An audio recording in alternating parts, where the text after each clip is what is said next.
the technology that flows from this more scientific approach to life can result, and here's the Pope's phrase, in a technocracy, that we're now governed by technology.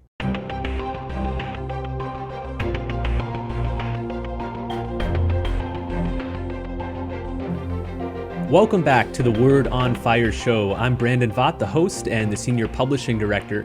Should we be concerned about our technocratic society, one that's dominated by tech and science, and which in turn seeks to dominate nature?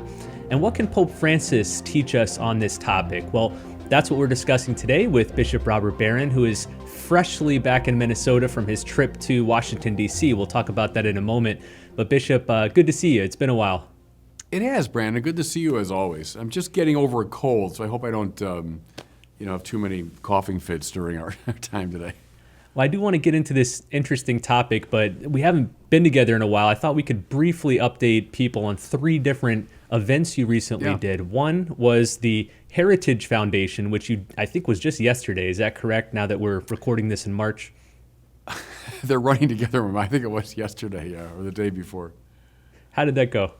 Oh, it was great. I loved it. I was in Washington for the USCCB meetings, and so they invited me to give the Russell Kirk lecture, and of course I'm a great admirer of Russell Kirk. So I accepted that readily and worked on this talk, several months ago. And it was kind of my reflection on much of this debate going on about the American founding, about Jefferson, Locke, and Hobbes in relation to Catholicism. So I rehearsed some of that business, tried to show a way forward, and talked a lot about the inculcation of objective value. My concern, as I put it in the title, is the breakdown of the Tocquevillian equilibrium. So a liberal society, but that's undergirded by a religious culture. And that's what de Tocqueville saw in the 1830s, was what made America strong was it was a free society with the kind of individualism that was typical of the modern political arrangements, but that was not undercut, it was informed by a religious sensibility, which gave it its soul. So I'm asking the question, what do we do now when so much of the religious structure is fading away and are more unsavory elements of the American political arrangement asserting themselves? That was kind of the burden of my argument. You can watch the whole talk online. It was recorded and put on YouTube. I'll be sure to include a link to that in the show notes.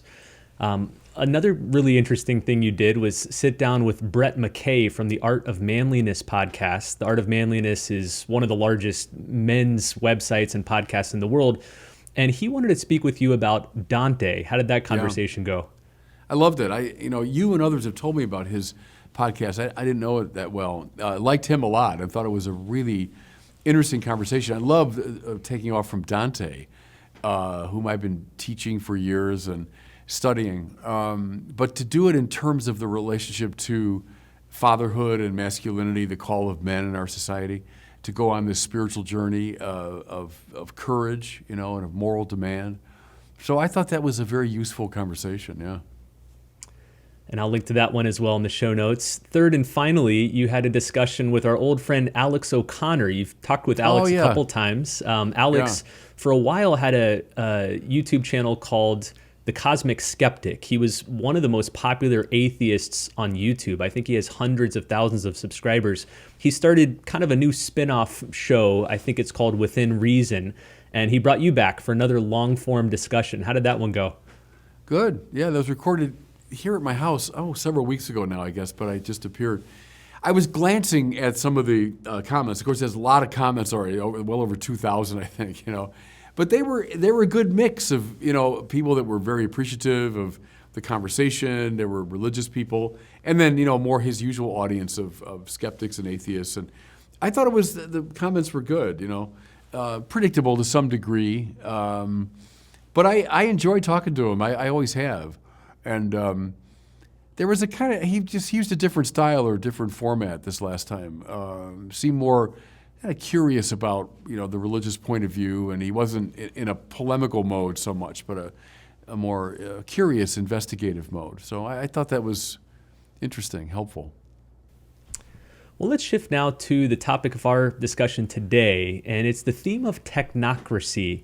You've read all the encyclicals of Pope Francis, many of his exhortations, as have I. And one of the major themes you discover in there that I don't think has gotten a lot of coverage is his emphasis on the danger of technocracy. You see this especially in the 2015 encyclical Laudato Si, which got a lot of emphasis because of its teachings on the environment.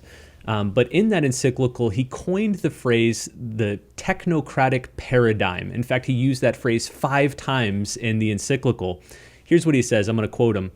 This paradigm exalts the concept of a subject who, using logical and rational procedures, progressively approaches and gains control over an external object.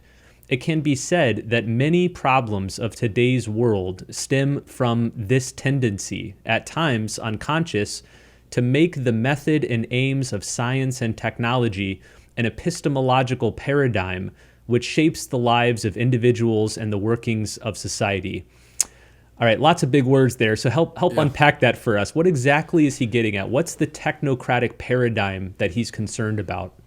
I would invoke the name of someone we've talked about before, a very influential figure in the life and thinking of Pope Francis, namely Romano Guardini, who, despite that lovely Italian name, was German in formation and culture, very influential thinker. Think of someone like Karl Rahner, very influenced by him, as was Urs von Balthasar, as was Karl Wojtyła, as was Jorge Mario Bergoglio. And one of Guardini's great insights, he had a lot of them, but one of the great ones, and you'll see it in his letters from Lake Como, is the shift from a more, I'd call it contemplative, cooperative mindset in regard to nature to a more aggressive and domineering approach to nature. Now, like many others, he saw this as arising from philosophical modernity. I think of 2 key players. One is Francis Bacon, the other is René Descartes. Francis Bacon, who said, we need to put nature on the rack and torture her until she reveals her secrets to us. Well, that's called aggressive experimental science that is going to interrogate nature even violently so she gives up her secrets. And then René Descartes, who famously says the purpose of philosophy is to master nature. And now, as I've said many times, thank God for these people in a way, because they gave rise to the sciences and technology that we benefit from. So all that's true, and I think the Pope would agree with that. But there's a danger, and many saw it from the beginning. Remember one of my great heroes, Blaise Pascal, younger contemporary of Descartes, and one of his pensées is simply Descartes inutile, Descartes useless. That many from the beginning saw the danger of this modern shift, is that I'm in a cooperative, contemplative relationship with nature. I'm trying to control it. I'm trying to master it. Now, the technology that flows from this more scientific approach to life can result, and there's the Pope's phrase, in a technocracy, that we're now governed by technology. Technology has a domineering relationship to nature. What makes my life more pleasant, that's what matters. So if it gets me there faster, it makes my life more convenient and comfortable, well then who cares about, and I'll use the Pope's term, all the filth that's produced in this process? Who cares about the damage being done to the environment and to nature? Who cares about the damage being done to my own body and psyche in this process? Think of something we've talked about a lot, which is the way the social media have come to dominate us in rather unhealthy ways. In taking this position, the Pope, and people misread him here as he's some kind of crazy-eyed liberal. Not that. He's in the tradition, going back to people like Pascal, of suspicion of this modern term. Not rejection of it, mind you. That would be a sort of, Luddite point of view. It's not a rejection of it, but it's a cautionary attitude toward the way science and technology come to dominate life, nature, and our very bodies. And I've argued, Brandon, for a long time, that's the key to understanding Laudato Si. If you see it, the Pope's global warming encyclical, well, that's such a reductive, simplistic reading of it. I would call it's this sort of Pascalian. It's a Guardinian. It's an anti-modern, if you want to put it that way. It's an anti-modern encyclical. That's what he means, I think, by the technocratic paradigm. Let's talk more about Romano Guardini, the Guardinian. I like that term. Yeah. I hadn't heard that before.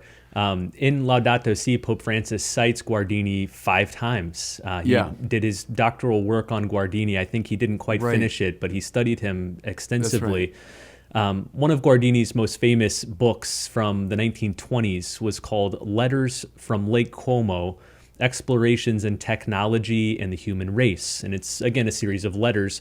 One of those letters, he reflects on the images of homes and boats around this Lake Como, using it as a metaphor for the technocratic paradigm. Talk about that metaphor and what he was trying to communicate. He noticed the shift. When he was a young man, he went to Lake Como. As a lot of Germans did, by the way. They liked to vacation in Italy because of its beauty and warmth and all that. And Lake Como, one of the loveliest places on the face of the earth, north of Milan. Country that Augustine would have known, by the way. So when Augustine was living in Milan in the ancient times, Casa Siacum, his kind of philosophical retreat, was not far from Lake Como. So it's kind of a beautiful, charged area. And Guardini noticed when he was a young man, the buildings seemed to move with the rhythm of the landscape. They weren't in aggressive contrast with it, but they were respectful of its own kind of rhythms and patterns. The same, he said, with the way boats, and think now of, pre-motor boats that were more like just steered by a rudder and a sail and so on, that they were almost compelled to follow the rhythms of the sea. What he noticed was, as the modern technocratic paradigm was taking hold more and more, buildings became sort of indifferent to the environment, had their own kind of aggressive place within the environment. They weren't respectful of the landscape of the place. And then he saw the motor boats that were emerging, just racing their way through the water, indifferent to its own rising and falling and swelling and so on. Getting us there faster, undoubtedly. Homes maybe embodying our sense of what's beautiful, yeah, probably. But disrespectful of nature in both cases. And he felt that we had lost something of that contemplative attitude that had been dominant since the time of Aristotle. For Aristotle, the point of the sciences, not to master nature so much, but is to contemplate the natural forms. Anyway, that's a very telling example of this shift that Guardini was bemoaning. In the last century, Guardini was not alone in expressing concern about technocracy. 2 great literary masters, C.S. Lewis and J.R.R. Tolkien, also rang a similar alarm in their writings. Lewis did it most prominently in The Abolition of Man and its fictional parallel, his novel That Hideous Strength.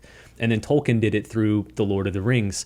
Can you say something about Lewis and Tolkien's discomfort with the technocratic paradigm? Yeah, they shared very much this Guardini perspective. And I want to put it in this broad, it goes back to the earliest critics of modernity, like Pascal. Think of Goethe as well, 18th century, the great German literary master, kind of in many ways, the Shakespeare of the German language.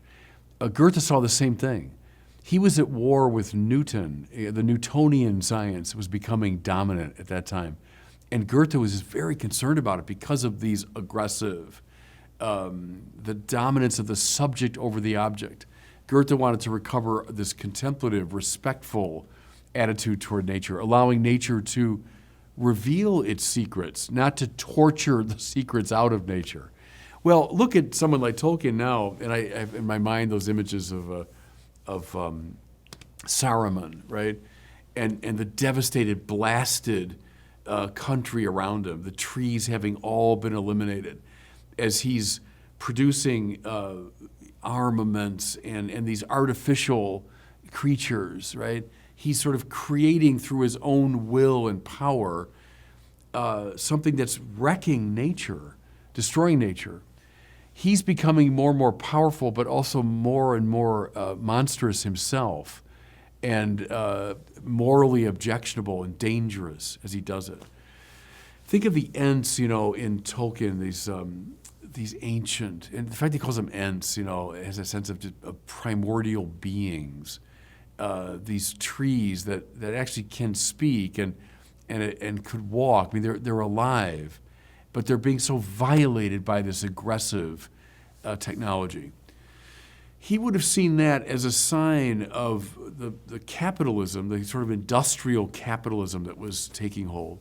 Now, you want to go back a little further in English literature, look at someone like William Blake, would have had the same complaints, right? How the countryside was being besmirched by factories and smoke and all of that.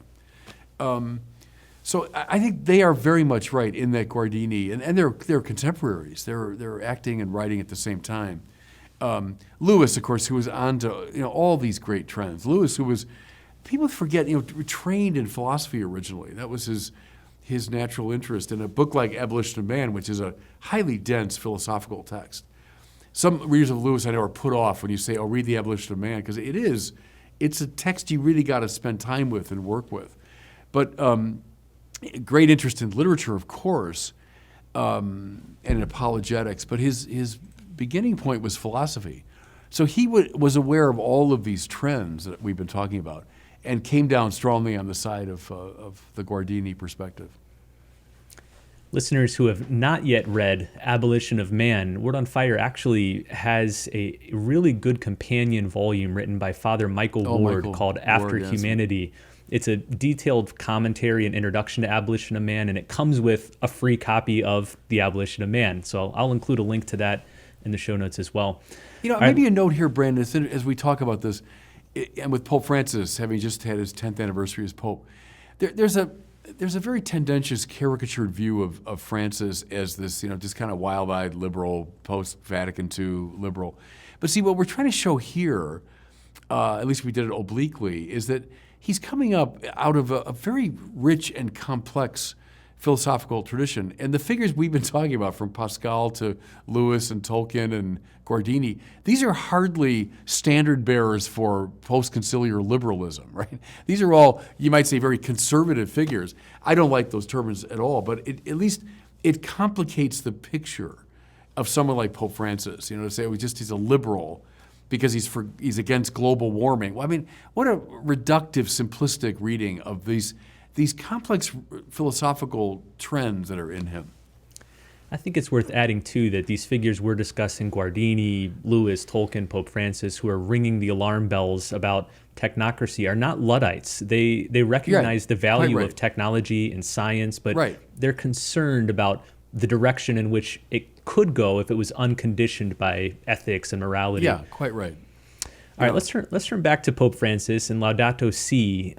Again, he says that while technology and science have undoubtedly improved the quality of life in significant ways, and now I'm going to quote him here, there is a tendency to believe that every increase in power means an increase in progress itself, an advance in security, usefulness, welfare, and vigor, as if reality, goodness, and truth automatically flow from technological and economic power as such. The fact is, he says, that contemporary man has not been trained to use power well because our immense technological development has not been accompanied by a development in human responsibility, values, and conscience. Each age tends to have only a meager awareness of its own limitations. It is possible that we do not grasp the gravity of the challenges now before us. The risk is growing day by day that man will not use his power as he should.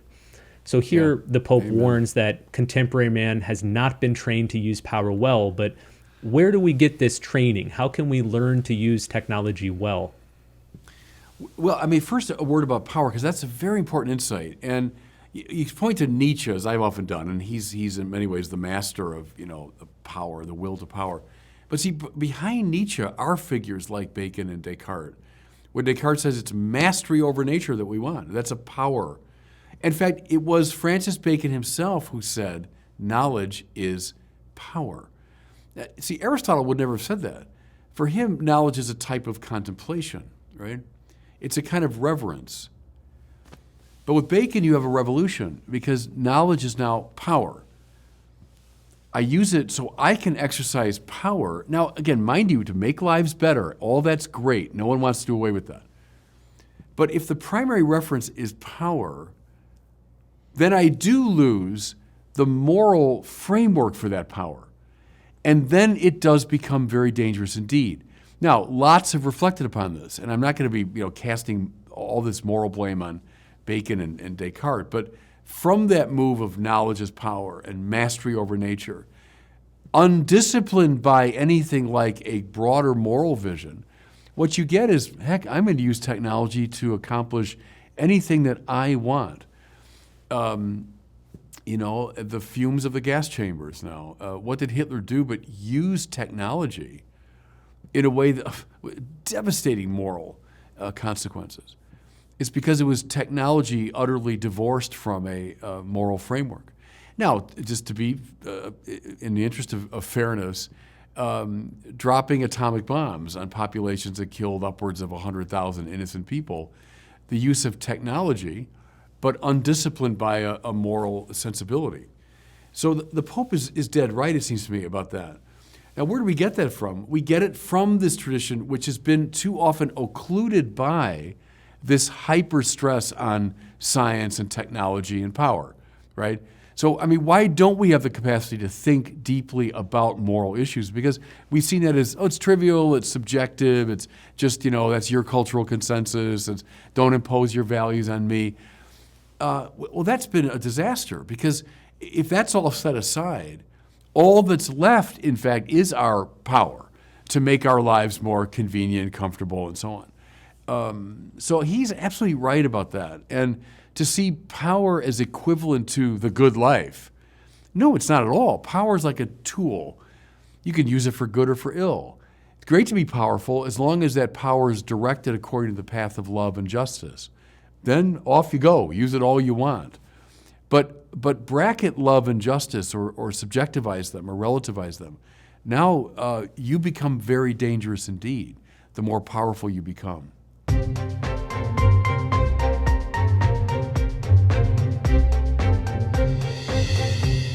Well, it's time now for our question from one of our listeners. Today we have a question from a man named Brian. He lives in North Carolina. He graduated from a prominent Baptist seminary, but converted to Catholicism in large part through Bishop Barron's YouTube channel. And he's got a question comparing Protestantism to Catholicism. So here's Brian. Hi, Bishop Barron. My name is Brian, and I'm from Raleigh, North Carolina. I graduated from a prominent Southern Baptist seminary, but converted to Catholicism thanks in part to your YouTube channel. Many of my Protestant friends are simply indifferent to my conversion because they believe the true church is invisible, made up of believers from all different Christian denominations. I wondered if you could comment a little bit on this dichotomy of the visible and invisible church. Thank you. Yeah, thanks for that question. And it's a key issue in the Protestant Catholic debate. Can I just I'll make a simple observation here, and we can unpack this for the next, 6 months. We could. The link between the people we were just talking about, René Descartes, who bracketed so much of the external philosophical tradition, he bracketed the external world of the senses, and found the ground for his certitude deep within him, the cogito ergo sum, I think, therefore I am, and then brought all of reality to the bar of his subjectivity for adjudication. The subjectivism and the internalization of the process. Many pointed out over the years the link between that move and one that was done not too long before it in the religious order by Luther. Luther overthrew so much of the visible church, if you want, found his justification in an inner experience, of being accepted and receiving grace and so on. Justification by grace through faith. And then you're right, an ecclesiological implication of that is the true church is made up of all those people all over the place. Protestant, Catholic, they could be ostensibly atheists or whatever. They could be in a church, out of a church, Bible believing, but as long as they've made this move in their own interiority, they belong to this invisible community of the saved, right? Well, see, Catholicism has always stood athwart that view because, as Aquinas would probably say, it's because we're not angels. We're bodies and souls. And so we don't think it's the case that salvation primarily is happening in here, in some inner space. But the Lord addresses us in our bodies and through our bodies, and we live out the life of faith. We grow in sanctification precisely in relation to the visible church, which means the church in its institutional structures and in its sacraments and in its saints and in its great works of art. And so we've resisted that tendency to find the invisible church that's hidden kind of among or under all the external forms. Just as my soul, that's not like the real me hidden deep down in here somewhere. No, this is the real me, too. I'm body and soul. And so God addresses both body and soul, and I'm saved in both body and soul. Okay, that's a simplistic answer, I know, to a really complicated question, but that's just one angle on it. Thanks for your question, Brian. If you have a question you'd like to send in to Bishop Barron, do so at the website askbishopbarron.com. As we close here, I want to talk briefly about Word on Fire's Liturgy of the Hours books. Nearly 30,000 people now subscribe to these monthly books, which allows them to enter into morning, evening, and night prayer, the prayer of the church. If you've been on the fence about subscribing yourself, now's the time. Because the limited founders discount is ending soon, and this is your last chance to lock in this price. If you sign up before March 31st, 2023, which is just a few days from now, then you'll lock in the price of $7 per month. However, after March 31st, the price is going up to $9 per month, thanks to increased shipping and printing cost, inflation. We all know the numbers. But if you subscribe now for $7 a month, you lock that in and keep that price moving forward. So again, learn more and find out why this prayer can change your life, can deepen your prayer life in new ways. You can learn more at wordonfire.org/pray. That's where you can sign up. And again, do so within the next few days so that you get this founder's discount price. Well, thanks so much for watching and listening, and we'll see you next time on the Word on Fire show.